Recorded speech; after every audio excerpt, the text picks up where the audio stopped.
Praise the lord. మరి చక్కని సమయానికి మనం రాబడ్డామండి. మాకు అత్యంత ప్రియమైన వారు క్రిస్టోఫర్ గారు, అలాగే శాంతి గారు. విశేషం ఏమిటంటే ఇక్కడ 30, 60 అని ఉంది. వారి కుమార్తెకు 30వ జన్మదిన పుట్టినరోజు, అలాగే వారికి షష్ఠి పూర్తి అనగా 16th బర్త్డే. ఇవి రెండు కలిపి ఈరోజు మనం ఇక్కడ సెలబ్రేట్ చేసుకుంటూ ఉన్నాం. ఒకసారి గతాన్ని మనము ఆలోచించుకోగలిగితే క్రిస్టోఫర్ గారి విషయంలో దేవుని కృప కనపడుతూ ఉంది. 60 సంవత్సరాల ఆయన సర్వీసులో, జీవితంలో ఎన్నెన్నో అనుభవాలు ఉన్నాయండి. బాల్యము, చదువు, ఉద్యోగము, వివాహము, పిల్లలు, ఆనందము.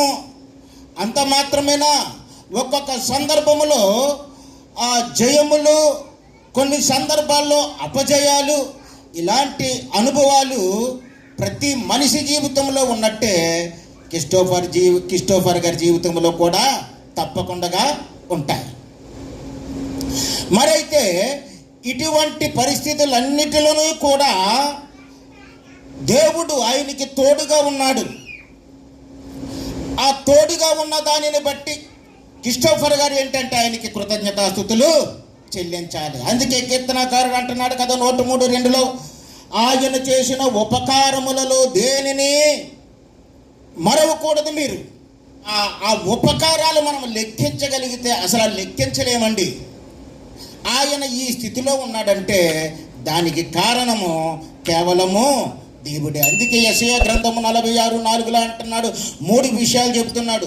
ఒకటి ఏమిటండి, ఆయన్ని పుట్టించిన వాడు దేవుడట, నేను నిన్ను నిర్మించి ఉన్నాను అంటున్నాడు. మనవలు అనుకుంటాం మన ప్రయత్నము, మన జీవితము ఇది దానివల్లే అని మనం అనుకుంటాం. కానీ దేవుడికి ఒక ఉద్దేశం ఉండి ఆయన్ని ఈ భూమి మీద పుట్టించాడు, ఆయన్ని ఎదిగించాడు, ఇంత స్థాయికి తీసుకుని వచ్చాడు. ఇక రెండవదిగా చూస్తే వచనములు అంటున్నాడు, నేను మేము భరించదును. ఆయన సమస్తమును భరించాడు. దేవుని వాక్యం అంటుంది, ప్రయాసపడి భారం మోసుకుంటున్న వారులారా మీరు నా యొద్దకు రండి అంటుంది. వారు దేవుని దగ్గరికి వెళ్ళారు, ఆయన భారాలు ఎన్నింటినో దేవుడు మోసాడు. అలాగే ఆయన ఇదే వచనములో అంటున్నాడు కదా, ఐ విల్ క్యారీ యూ, నేను నిన్ను ఎత్తుకొని మోసాను. ఆ దేవుని నమ్ముకున్న వారిని ఎప్పుడు కూడా ఎత్తుకొని మోస్తాడటండి ఆయన. సాధు సుందర్ సింగ్ గారు ఆ నేపాల్ ఆ ప్రాంతంలో సువార్త చేయడానికి వెళ్తున్నప్పుడు ఆ కొండల మధ్యలో ఒక నది ఉంది. ఆ నది వరకు వచ్చాడు. ప్రభువా, ఎందుకు నన్ను ఇక్కడ వదిలేశావు? ఇక్కడ ఒక సమస్య ఉంది, ఆ నది దాటలేను నేను అని దుఃఖిస్తూ ఉన్నప్పుడు ఒక ఎత్తైన మనిషి ఆయన పక్కన ప్రత్యక్షమయ్యి ఆయన భుజముల మీద పెట్టుకొని ఆ ఒడ్డు దాటించాడు.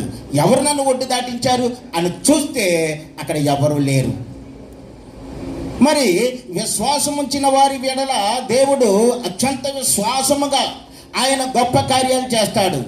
వారి విషయంలో కూడా అలాంటిదే.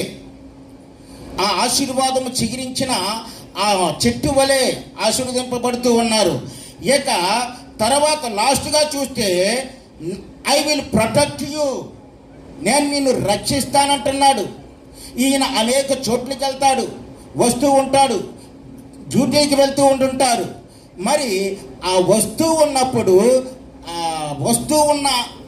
ఉన్న ఆ సందర్భంలో దేవుడు ఏం చేస్తున్నాడంటే ఆయన్ని కాపాడుతూ ఉన్నాడు.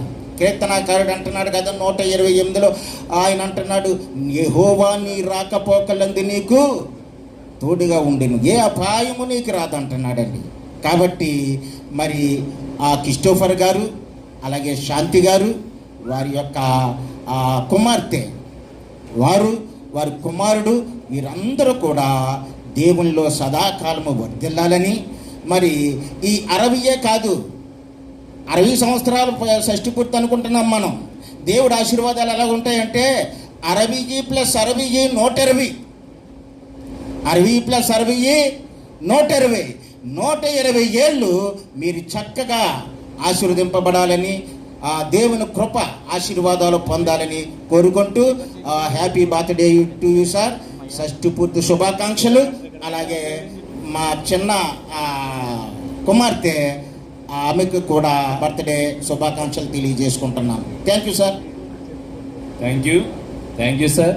చాలా చక్కని విషయాలు మరి తక్కువ సమయంలో మరి వారు వివరించడం జరిగింది.